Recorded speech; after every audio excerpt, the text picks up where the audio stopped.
My name is Hank Velez, and for 11 years I have worked the graveyard shift at a place called the Double S Travel Plaza, 2 miles off US 95, about 40 minutes north of Tonopah, Nevada. If you have ever driven that stretch at night, you already know what kind of place I mean. You have seen the tall yellow signs. You have seen the long row of diesel pumps lit up like a small city in the middle of nothing. You have driven past it and probably thought, "That looks lonely." You were right. I have worked the register from 10 at night until 6 in the morning for just longer than a decade, and I have learned that the loneliness is not the worst part of that place. It is not even the cold, which can drop below 0 in February, or the wind that comes off the basin and shakes the metal walls until the cigarette rack rattles. The worst part of that place is the driver. I want to be very precise about what I am about to describe. I am not a superstitious man. I do not believe in ghost stories. I have lived in places where men dig holes in the ground and pull bones out of the dirt for a living. I have held my grandmother's hand while she died. I have seen what a human face looks like after a long time in a closed room. I am telling you this so you will understand that the thing I am about to tell you did not frighten me because I let it. It frightened me because in 11 years behind that register, I have learned exactly how a normal human body is supposed to behave, and the driver does not behave like one. This is a long story. I am going to tell you most of it. Some of it I will leave out, not because I want to, but because certain things about that place will not let themselves be written down in full. And after this last winter, I have learned not to fight them too hard. The Double S sits at the intersection of 2 unmarked roads and an empty section of state highway that the map people barely acknowledge. The nearest town is a fuel stop disguised as a town, with a post office and a single bar called the Kettle. The closest hospital is 2 hours south, and on a stormy night that 2 hours becomes 3, and on a really stormy night, it becomes something you do not want to measure. We get a lot of storms in that part of Nevada, even though the map will tell you we do not. The map is wrong about a lot of things up there. My shift begins at 10. The day girl, Patty, leaves at 9:45, and she is always 7 minutes late and always angry about it, and she has been angry about it for the entire time I have known her. Patty has a flashlight she carries from the office to her car, even though the lights are on. I do not know why. I have worked with her long enough not to ask. At 9:50 she drives away in her silver Accord. Then the highway takes her south into Tonopah, and I am alone in the building with the lights, and the coffee machine, and the radio, and the doors, and the pumps, and the cold air that moves under all 4 doors, even in summer. The building is older than it looks. The pumps and the canopy were rebuilt in 2014, but the office, the restrooms, the little cafe counter, and the back room where we keep the mop buckets and the price tags were all built in the late 80s. The walls are a fake brick panel that has been patched so many times it no longer matches itself. The ceiling has water stains from a roof that was finally replaced in 2019, after 10 years of leaking. The floor is the kind of industrial tile they use to sell as office tile, slate gray, and it creaks in 3 places. One creak is by the cold case, one is by the coffee station, one is in the back hallway in front of the mop closet. I have memorized all 3. I know who walks into them and who does not. I start every shift by counting the cash drawer. This is something Marv taught me before Marv left, and I will talk about Marv in a few minutes. The drawer is supposed to start at $180 in ones, 100 in fives, 60 in tens, 40 in 20s, and a roll of quarters. The count rarely matches. Customers short me. Customers overtip me. By 2 in the morning, we are usually within $3 either way, and I keep the discrepancy in a small spiral notebook I bought at the Dollar General in Tonopah. If we ever get a regional manager who actually wants to see the books, that notebook is what will save me. It has saved me 4 times. After the count, I wipe down the coffee station. We have 2 brewers running at night. One is a regular drip, the Sumatra blend that the long haulers like. The other is a decaf that almost nobody orders, but I keep on because Sheriff Cobb drinks it after his midnight coffee, and he will not drink anything if it is not on. Sheriff Cobb is something I will come back to. After the coffee, I check the restrooms.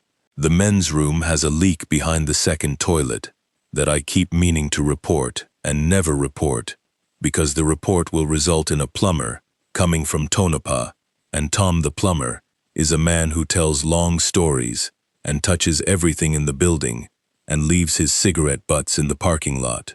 So I mop around the leak twice a night, and I do not say anything. When everything is wiped and counted and the coffee is brewing, I turn on the outside sign. The outside sign is a tall yellow thing on a pole that says double S in big letters and Travel Plaza in smaller ones. Beneath that, it says diesel/fuel, showers, open 24 hours. I do not turn that sign on until 10. Marv noticed this years ago and never explained why. I have kept the habit. Something about it lets you know the night has begun. Before the sign is on, you are still in the day. After the sign is on, you are in mine. The first customer of the shift, almost always the same, rolls in at about 10:15. His name is Bill. Bill drives a blue Peterbilt with butterfly murals on the sleeper. He pulls into pump 7, fills up, comes in for 2 slices of pizza and a large Sumatra. We have known each other for 9 years. We do not talk much. I scan his card, he nods, he leaves. He parks at the back of the lot and goes to sleep. Bill is one of the few drivers who still sleeps in his truck instead of in the cab of an unmarked sleeper behind a way station. He has been doing this his whole career. He will tell you, if you ask him, that the worst thing in his life is the way a parking lot at 3 in the morning can sound like a small town if you listen to it wrong. He has never heard what I have heard. I have not told him. Between Bill's arrival and midnight, the lot fills in. We get a mix of drivers, the regulars and the through haulers. The regulars I could list. There is a husband-wife team from Reno who run produce down to Phoenix and pull in at 11. The woman is named Carla and she drives. The man is named Lou and he sleeps. They have used the same credit card for 8 years. There is a man who drives oversize, name unknown to me, whom we call Otter because he wears a knit cap that looks like an animal.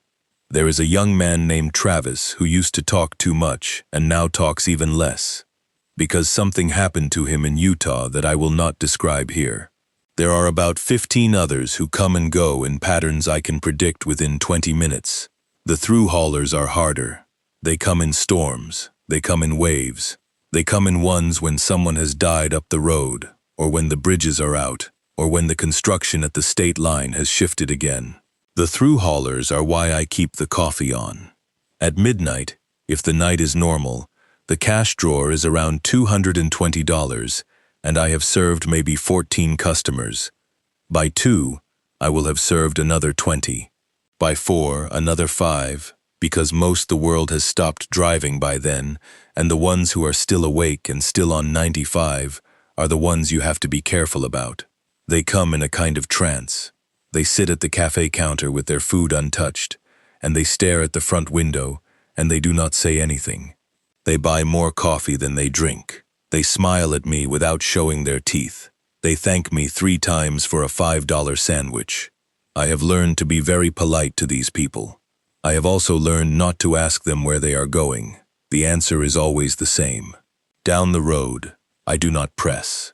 There is a radio above the cold case that plays a country station out of Las Vegas that loses signal around 11, and that I turn to a static channel between midnight and 3, because the quiet it makes is more bearable than the empty songs.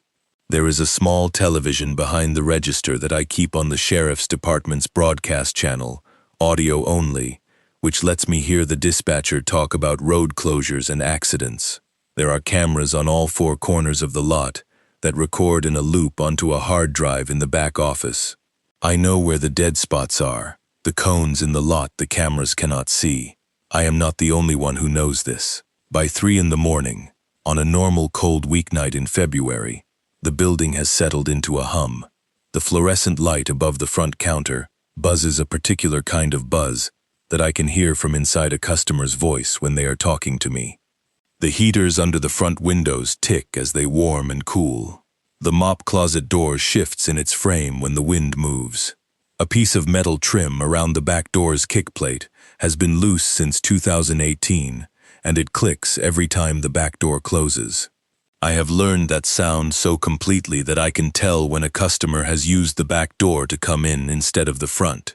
That happens about once a week, usually because a customer is high or scared, or both. This is the routine. This is what the double S is on a normal night. I want you to know it, and I want you to feel it, because the night I am about to describe to you started exactly like this, and the only difference at the beginning, when I unlocked the doors at 10 and flipped the outside sign up to bright yellow, was that I was working alone. Marv had quit in October, 4 months earlier, and his replacement, a young man named Joey from Bishop, had been gone since Thanksgiving. The regional manager had a sign in the office that said "Now hiring. Apply within."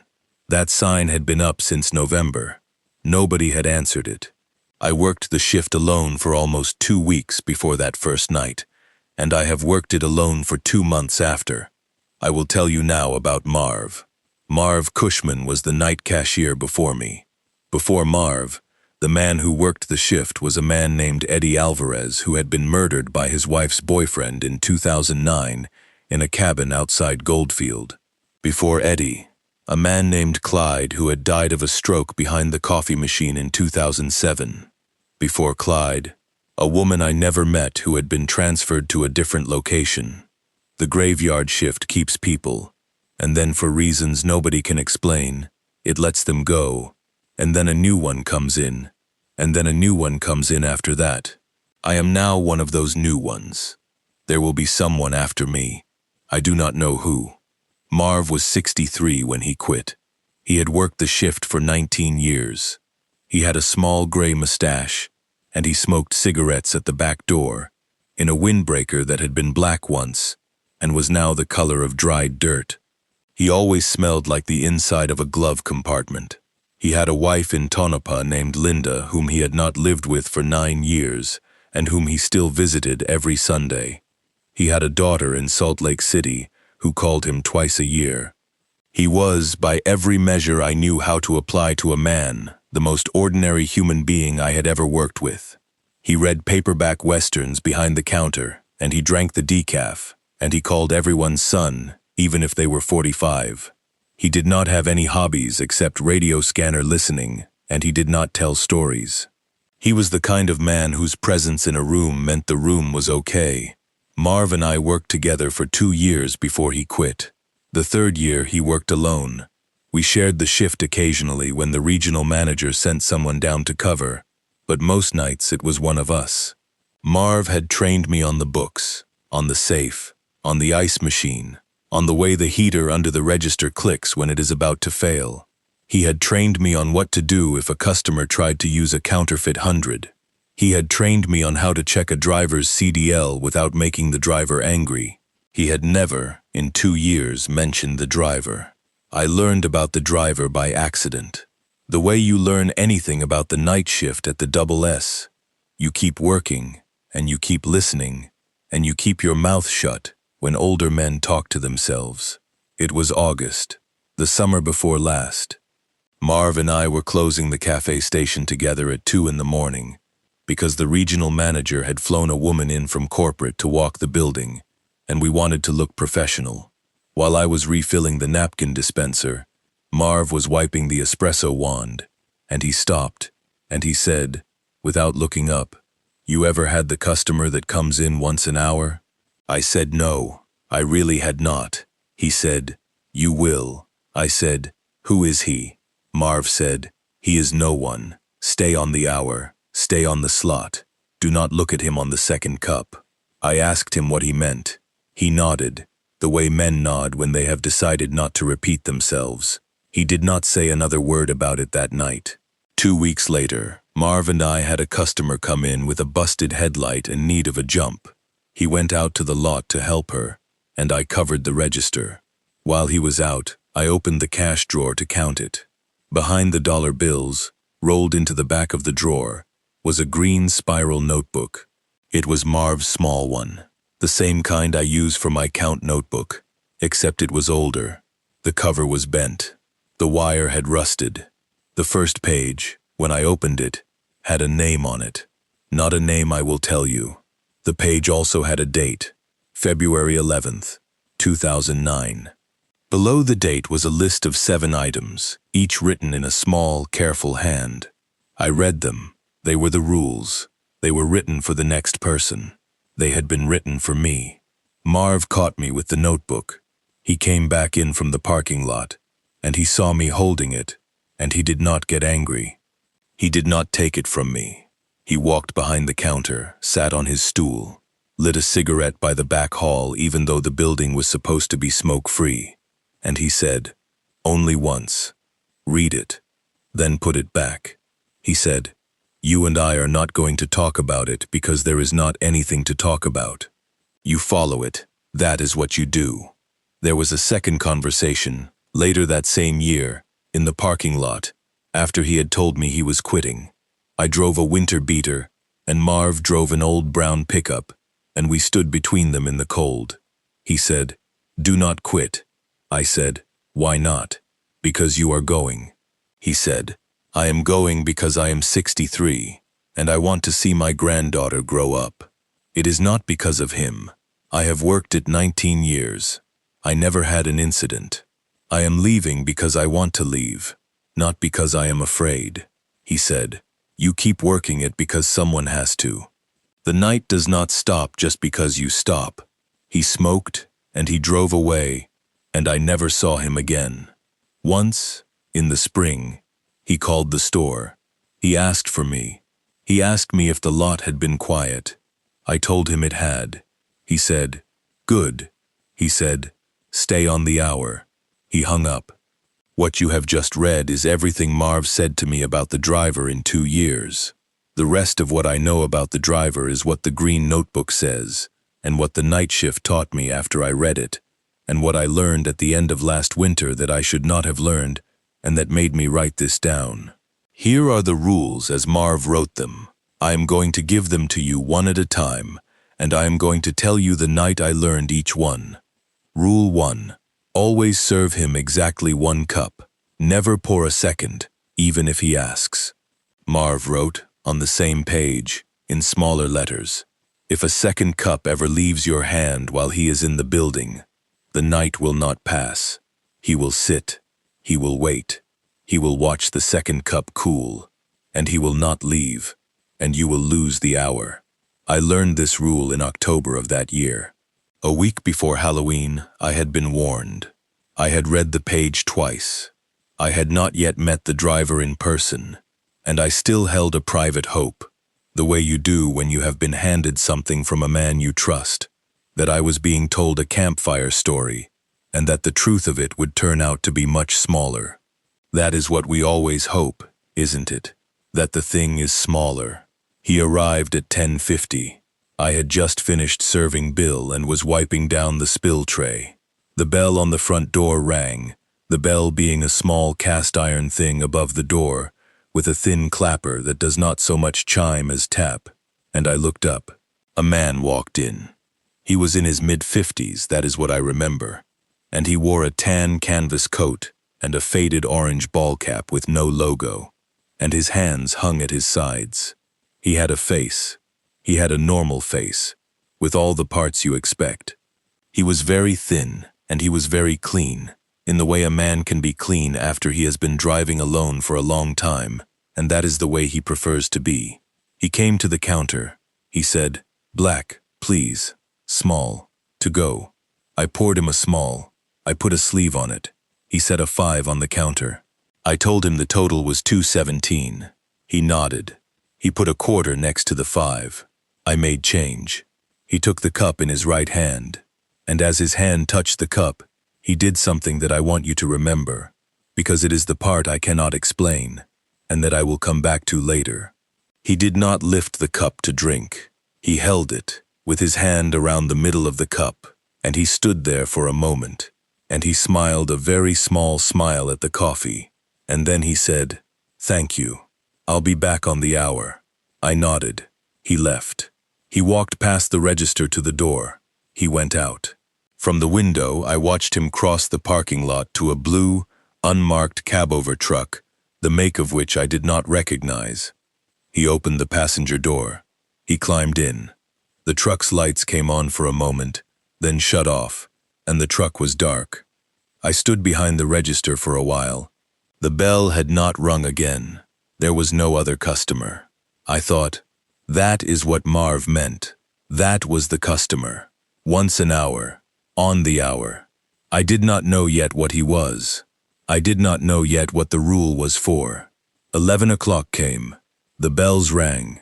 He walked in. He said, "Black, please. Small. To go." He paid with exact change from his pocket, a 5 1/4 this time as well, 2 separate coins, and he asked, as he was leaving, "It will be 1, right?" I did not say anything for a moment. I did not understand the question. He read my face. He said, "You only gave me 1. Thank you." And he left. Midnight. Same thing. 12:30. He did not come. 1 o'clock. He came. He said, "Black, please. Small. To go." He paid. He asked, "Just the 1. Good." 2 o'clock. Same. 2:30. He did not come. 3. He came. 3:30. He did not come. 4. He came. He asked the same question. "Just the 1?" I said yes. He nodded. He left. He thanked me. The smile was the same small smile. 5 o'clock. He came. 6 o'clock. He did not come. The shift was over. The sun was up. Patty pulled in at 6:11, 7 minutes late. I told her nothing. I went home. I drove south into Tonopah. I held the steering wheel with both hands. I had not been afraid. I had been attentive. There is a difference. The rule was not in the action of giving him coffee. The rule was in the action that I almost did not give him, the second cup, which he had asked for once, very early in my run, around 2 o'clock of that first night. I had begun to pour the second when an interior impulse, which I cannot flatter by calling it a thought, told me to put the pot back in the brewer. I did. He said, "That is good. Thank you. 1 is enough." And he left. I did not understand why I had stopped. I had been in the middle of saying "of course," and then my hand had moved. The hand knew. I did not know. That is the way it is with the rules. I will tell you when I broke this rule. That will be later. Rule 2. The receipt always goes in the 3rd slot. The first slot is empty. The second slot is for him. He will reach for the second slot if you put the receipt in the second slot. He will not pay. He will not leave. He will stand there and watch the receipt until it flattens to the paper it is, and then the night will break. We have 3 receipt slots at the register because at some point a corporate initiative allowed us to choose the placement of inserts for the receipt, and our installer had a tick and drilled 3 holes next to each other. The first is at the left, beside the scanner. The second is in the middle of the countertop. The third is on the right, near the tip jar. We have used them in this pattern for years. I never thought of them as slots. They were holes with a metal rim, sized for receipt paper, into which we tucked the printed slip after a transaction.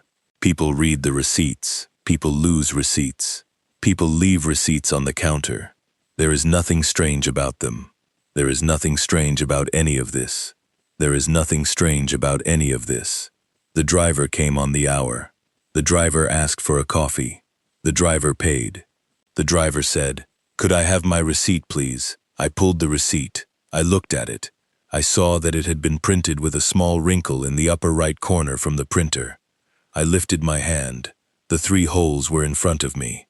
I did the thing I had always done, for years, before Marv trained me on this. I had always tucked the receipt into the second hole, the middle one, because it was easy to reach, and it was where my hand naturally fell.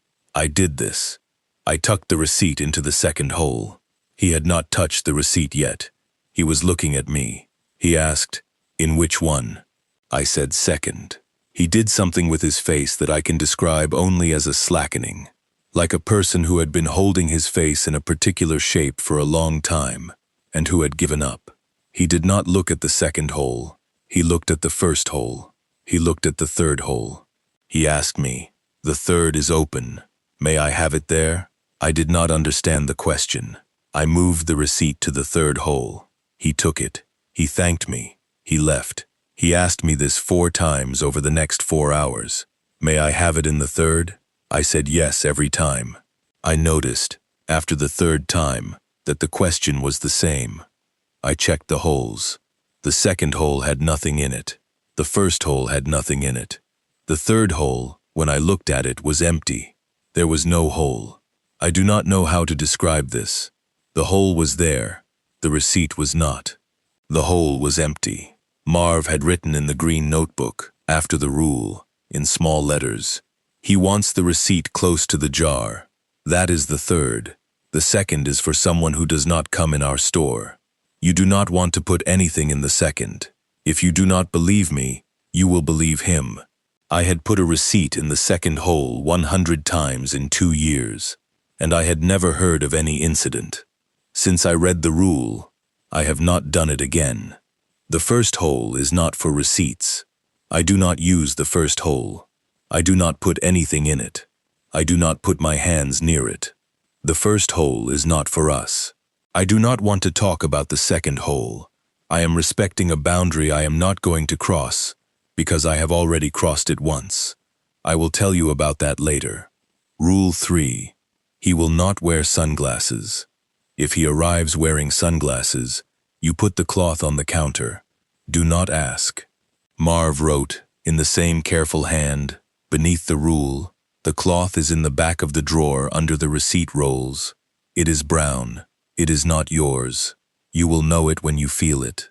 You fold it and you put it on the counter between his cup and your hand, and you do not look at him above the cloth." I did not encounter this rule for 11 months. He came every hour, on the hour.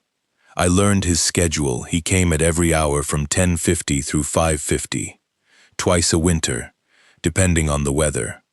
He paid a 5 1/4 for a small black that he held in his right hand, walked out, asked for the receipt in the third hole, thanked me, and left. He had a small smile that did not change. His face did not change. His coat did not change. His ball cap did not change. He was ordinary, in every way that a man who comes in once an hour can be ordinary. In November of the year after Marv quit, he came in with sunglasses on. The sunglasses were large and round and very dark, and the arms of the frames were thin silver, and they sat on his face in a way that did not match the rest of his clothing, which had been the same canvas coat the year before. I could see the edge of his face around the frames, mouth and chin, and the small smile that had always been there was not there. His mouth was closed. His mouth was a flat thumbprint of skin. I did not speak. I did not move my hands. I let the coffee pour into the cup, because the rule about the coffee is to always serve exactly one, and I did not ask him to remove the sunglasses. I reached behind the register, into the back of the drawer where we keep our extra rolls of receipt paper, and I felt something under them. A cloth. Brown, rough. It was not ours. It had not been there before that night. I lifted it. There was a smell to it that I cannot describe except to say it had been in closed places, and it had not moved in years. It was folded in thirds. I put it on the counter, between his cup and my hand. I did not look at him above the cloth. He took the cup. He paid a 5 1/4. He said, "Thank you. The cloth is wet." I looked at the cloth. The cloth was dry.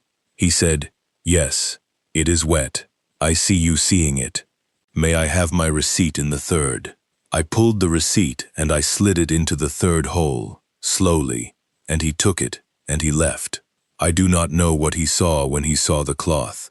I do not know what was wet about it for him. I have never been able to determine whether the cloth is for me or for him.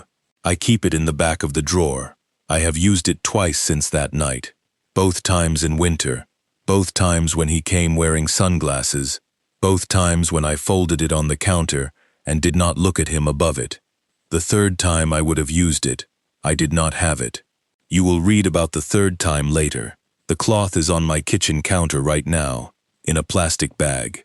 I have it in my house. I do not know yet what to do about that. Rule 4. If he comes twice in 1 hour, you do not serve him. You ring the bell twice to acknowledge, and you lock the front. You turn off the outside sign, and you go to the back room, and you count the lights for 60 seconds. And you do not come out until the bells have stopped for 30. He will not break in. He will not damage the door. He will simply wait, and the waiting is the wrong thing. This is a difficult rule. I want to explain what it feels like to violate this rule, because I did violate it, and this violation was a contributing cause of what happened at the end of last winter. He came on the hour, as he always did. He came again at the half hour. I saw the headlights pull in on the camera screen. The cab over was the same. The driver was the same, by which I mean he was the same person, in the same coat, with the same face. He came to the door. The bells rang. The bells were not the bells of a normal customer entering. They were the bells of a customer testing the door. I had been taught the rule. I did not follow the rule. This was not bravery. This was my own version of being tired. My own version of being unable to accept something I had been told. My own version of needing to know for myself. I told myself, it is him. He is scheduled for the half hour, even though 2 visits is wrong. He is here for coffee. I made the coffee. I set it on the counter. I unlocked the front, and I let him in. He came in. He stood at the counter. He did not say a word. He looked at the cup. He did not look at me. He did not ask me for the receipt. He did not take the cup in his right hand. He stood there with both hands at his side, and he waited. I realized, in the moment he was silent, that his chest did not move. I had not noticed this before. I had thought I had. I had not. His chest did not move. There was no breathing under the canvas coat. His mouth was the flat thumbprint of skin. I said, was there something else? He said, you poured 2. Please take 1 back. I had not poured 2. I knew I had not. I had poured exactly 1. He was telling me I had poured 2. He was telling me to take 1 back. I did not know what to do. I stood in front of him, and I felt the register behind me, and the cameras behind me, and the cloth in the drawer behind me, and the back door to my left, and the quiet of the radio, the static, the soft hiss I have come to associate with a night that is not going to pass. I said, I only made 1. He said, yes, but the second is the one between us. Take it back, please. There was no second cup. There was no second cup between us. There was only the cup I had poured. I stood there. I felt something inside the register. I felt it in my hands, in the muscles of my forearms. I felt it in the back of my head. He asked again, take it back, please. I did not. He did not move. He stood at the counter for 37 minutes. I counted the minutes by the second hand of the wall clock above the cold case, and 3 of those minutes I will tell you about later, because a man named Sheriff Cobb came in during that waiting, and Sheriff Cobb did the thing you are supposed to do in this situation, which is not to look at the driver. He looked at the driver. I want to come back to that. After 37 minutes, at the moment the wall clock ticked to the top of the hour, he lifted the cup. He thanked me. He asked if I would like him to put the receipt in the third. He took the receipt himself from the printer, and he slid it into the third hole. He said, I did not mean to alarm you. He left. The bells rang as the door closed. The lot was empty. The cab over was gone. The front of the register was dry. The cup was empty and disposed. He had not touched the second cup, because the second cup had not been there. I broke the rule. The night passed anyway. I do not know why. I do not know whether it was Marv's notes that kept me safe, or the cloth I had used on a previous night, or the man's habit, or the simple fact that I had not, technically, poured a second cup. I do not know which. I made a note of the night in my own notebook. I wrote, 2 visits in 1 hour. I did not follow Rule 4. I do not want to live the way I lived that night. I do not want to be the kind of man who says, in a notebook, that he lived. A man who works the night shift should not have to say that. Rule 5. He will ask you once, in the first year you work it, what your name is. He will only ask it once. You give it to him. You do not withhold. He will say, I'll keep it for you. You say, thank you. Please keep it where it is. That is the end of that.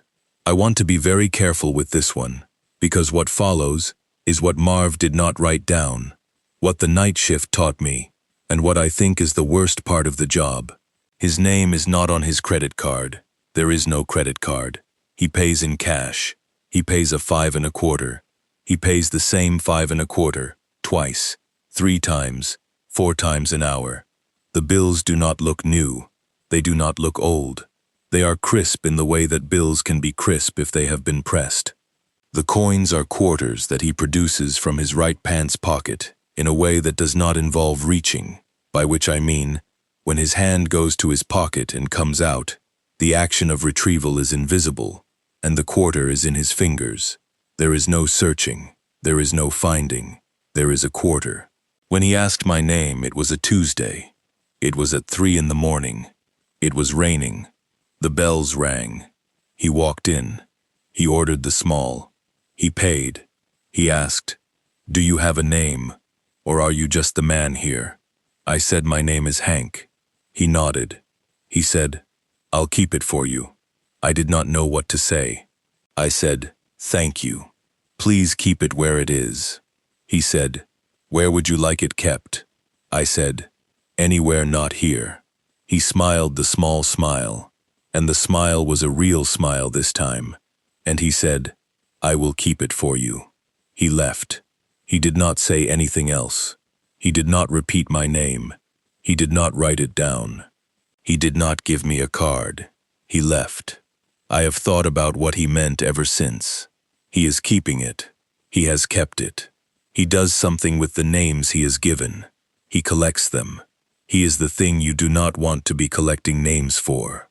He is the kind of presence that requires a name in order to do what he does. Names are on the registers. Names are on the side of trucks. Names are on every cabover that pulls into this lot between 10 at night and 6 in the morning. He asks for ours once because he cannot read ours from the side of the truck in the way he reads others. He asks. We give it. Rule 6. He will stand at the back of the lot sometimes before he comes in. If you see him at the back of the lot, do not go to the window. Walk to the back room and wait. He will not come to the back door. He is just looking. He is checking the lot. This rule is more of a precaution than a rule. Marv wrote it in smaller letters at the bottom of the second page, after the rule about the receipt, almost as if he had thought of it much later and had not had time to organize it. I had seen him at the back of the lot 3 times. The first time was in the same week he wore the sunglasses. I looked up from the register at 1 in the morning, and I saw him standing between 2 trucks at the very back row, beside the chain-link fence that separates the lot from the basin. He was standing very still. He was watching the building. He was watching me. I have a habit of looking out the window. I have a habit of checking the lot for things out of place. The cameras are good, but they do not always show what I want to see in real time. I went to the back room. I waited. I counted 30. I came back out. He was at the door. He rang the bell. He ordered the small. He paid. He thanked me. He left. He was not carrying the cup. He had not taken the cup. The cup was on the back of the counter when I went to retrieve it. It had been there the entire time. I do not know what he does at the back of the lot. I am not going to ask him. I have learned to leave the back window alone from 1 in the morning onward. I have learned the back of the lot the way I know the back of a person's life, by leaving it alone. I have 6 rules written by Marv.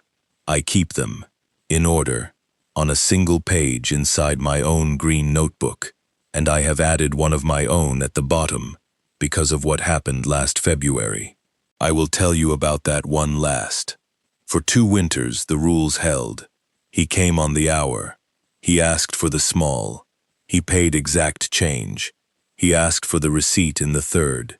He thanked me. He did not wear sunglasses. He did not come twice in an hour. He did not stand at the back of the lot for very long. He was a steady, polite, on-time customer in a tan canvas coat and a faded orange ball cap.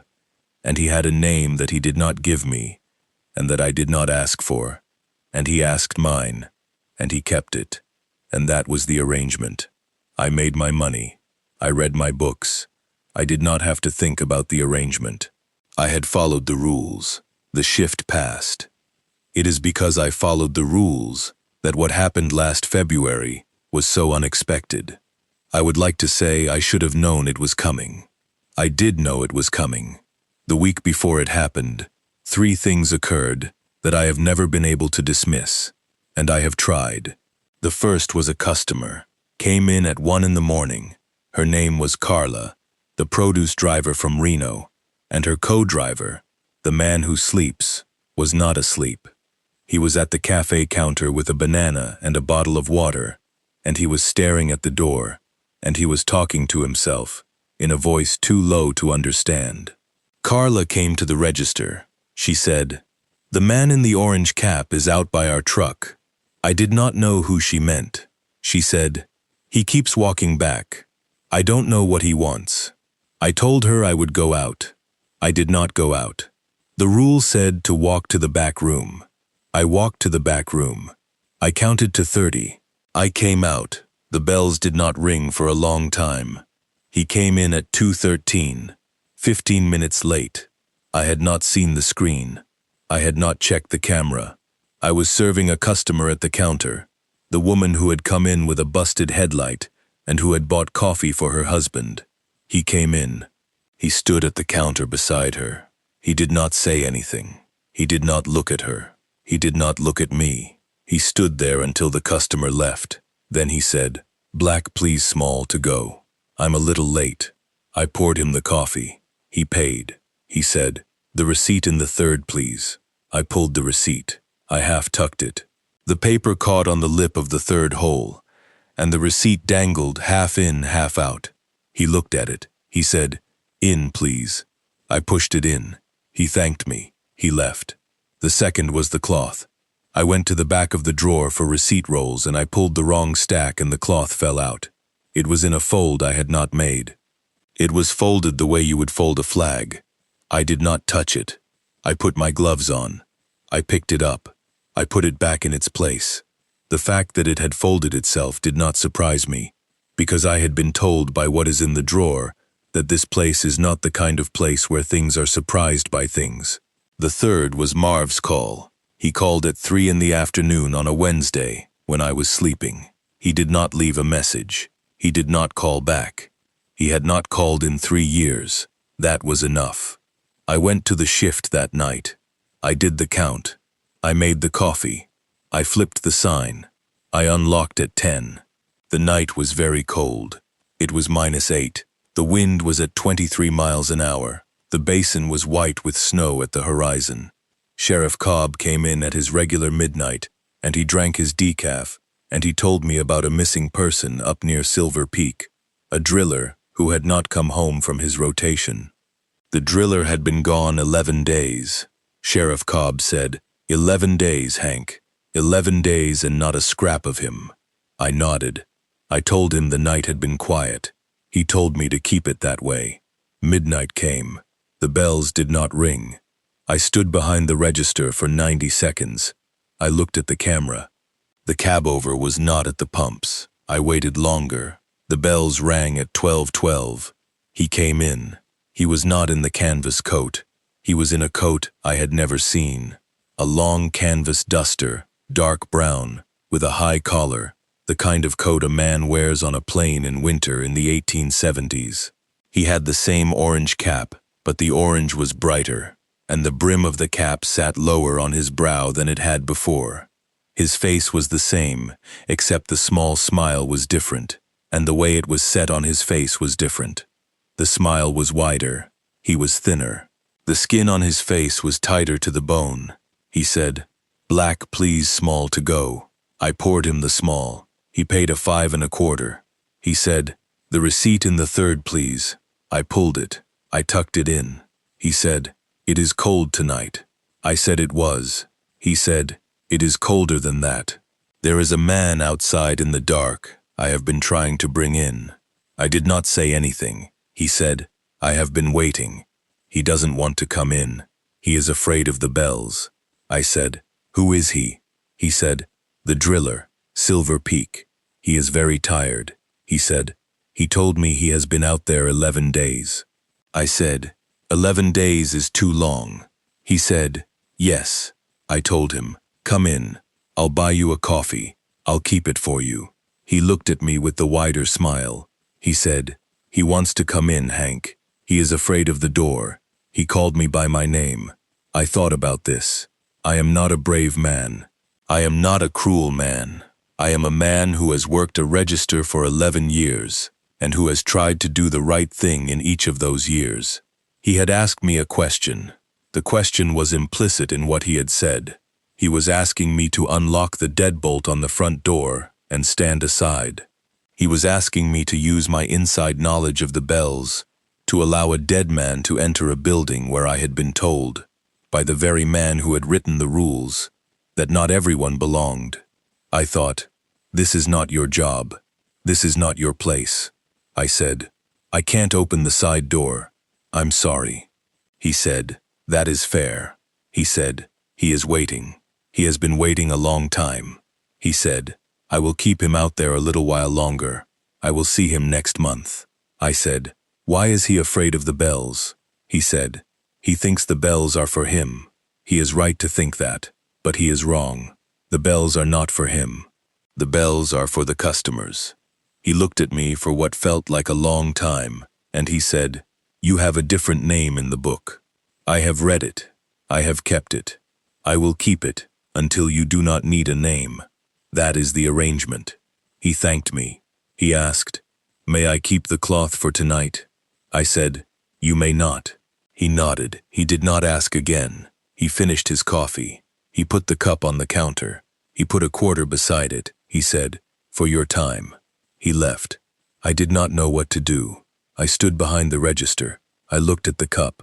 The cup was empty. There was no quarter. He had not put a quarter beside the cup. The cup was simply on the counter with a lid on it, empty, dry, and on the counter beside it, there was the small smile I have sometimes in my own face when I have been grateful to someone for a thing I cannot keep. He came at 1. He came at 2. He came at 2:30. He came at 3. He came at 3:30. He came at 4. He came at 4:30. He came at 5. He came at 5:30. He came at 6. By 6, it was time for Patty's shift, and Patty was late. By 6:30, the sun was up. By 7, the sign was off. By 8, the building was quiet. I went home. I drove south very slowly. I held the steering wheel. I did not think about the cloth. I did not think about the driller. I did not think about the man standing outside my door in the dark. You should know about the driller. Sheriff Cobb called me at 10 that night, before my shift, and he told me they had found him. 11 days, Hank. I said, 11 days is a long time. Sheriff Cobb did not say where they had found him. Sheriff Cobb said, he was in the basin, in a circle of coyote tracks, not a scratch on him, and he looked like he had been waiting for someone to bring him coffee. I did not say anything. Sheriff Cobb said, I will tell you the rest over the decaf. I said, tonight. He said, tonight. Tonight, my friend, I will not be there. I am done with the Double S. I have given my notice. Patty has gone to Bishop to take care of her mother. The regional manager has the sign in the window again. Now hiring. Apply within. I am taking the green notebook home with me. I am taking the cloth in its plastic bag. I am taking the small smile that Marv gave me the night he said, you keep working it because someone has to. I am taking the smell of the inside of a glove compartment. I have worked the graveyard shift at the Double S for 11 years. I have learned what a man looks like when he is keeping a name for you. I have learned what it is to be grateful to a customer. I have learned that the customer always comes on the hour, except when he does not, and that the answers we are given by older men are sometimes the only thing that keeps us from being the second cup, the one between us, the one that is not poured but is real. I do not want to leave. I want to say that as clearly as I can. I am leaving because I am afraid of the arrangement. I am not afraid of the driver. I am afraid of how much I have come to love the building and how cleanly he has allowed me to love it. I am afraid that I have started to wish, on a normal cold weeknight in February, that he will wear the sunglasses one more time and that I will reach behind the register for the cloth and that the night will go on for the right amount of time, in the right kind of dark, with the bells ringing in the right kind of way. You who have driven past the tall yellow signs at 2 in the morning, you who have thought the place looked lonely, you were right. It is lonely, in the way a good and specific job is lonely, when you have learned the rules of it, and the rules have asked something of you that you did not know you could give. I have given it. I have given each of the rules something, 1 cup at a time, 1 shift at a time, 1 quiet hour in the basin, with the lights on, and the coffee brewing, and the bells ready to tap. I have given the cloth a fold that is not mine. I have given the 3rd hole a name that is not on the receipt. I have given the 2nd cup a non-existence that I have begun to love more than any drink I could have poured. I have given him my name, and he has kept it. I do not know where he is keeping it. I do not know what it is for. I have to believe that keeping is all he does, and that he will do that long after the sign is off, and the coffee is poured out, and the register is closed, and that somewhere in the basin he is folding a name of mine into a small place that is colder than my kitchen counter, and that he is putting it where it can be of use to me when I cannot get out of bed. I have one more rule. I am going to give it to you the way Marv gave it to me, by the fact of having it. Rule 7. When the shift is over, and you know you will not come back, you pour yourself 1 black coffee. You pour it small. You set it on the counter beside the 3rd hole. You thank him. You do not say his name. You do not try to read the name on the receipt. You wait.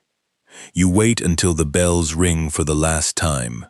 You wait until the front door opens. You wait until you see him look at the cup and nod. You see the cup empty on the counter and no coin beside it. You see the outside sign go off. You see the morning light on the cabinet. You see that the shift is over. I am going to do this tonight. I am going to do it the way Marv would have. I am going to do it the way the rules said, because the rules are not the driver's rules. They are mine, and they have been mine, and they will be mine when I do not need them. He is keeping my name for me.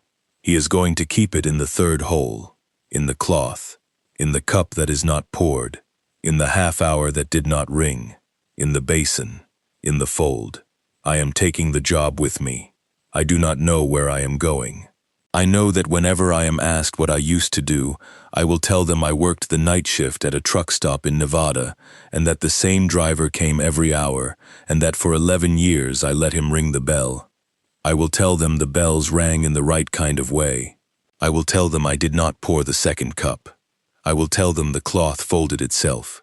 I will not be able to tell them what he kept in the 3rd hole, or what the driller was waiting for, or why I did not pour the 2nd cup. I will not be able to tell them because the night shift has not allowed me that. I will tell them only that I made coffee, and that the coffee was small and black, and that the bells rang, and that a man in a canvas coat and an orange ball cap rang them, and that I answered them always, and that for each bell I answered, the building got a little quieter and a little more right. If you drive past the tall yellow signs in the night after I am gone, and you see the building dark, you will know what I know now. You will know that the night shift is over, that the cloth is folded, that the 3rd hole is closed, that the bells are still there in the doorframe, but that they will not ring. You will know that whatever was being kept is now being kept somewhere else. you will know that the rules are not for you. They are for him. They are for me. They are for the men and the women who have walked into a building full of quiet, and the smell of old water, and the click of a metal kick plate, and who have learned that the bells are not for the customers. I am going now. I have the small in my hand. The cup is warm. The bells are ready. The third hole is empty. The outside sign is going off. The morning light is on the cabinets. I am at the register. He has not come. He will not come. The driller is somewhere, waiting. The cab over is in the basin. The cloth is folded. I am going to wait now, in my own quiet kitchen, the way I have learned to wait in that building, for the right amount of time, in the right kind of dark, until the bells ring for the last time, and the door opens, and the man in the canvas coat and the orange ball cap walks in, and he looks at the cup, and he nods, and I am done. The bells have not rung. I am going to let them ring.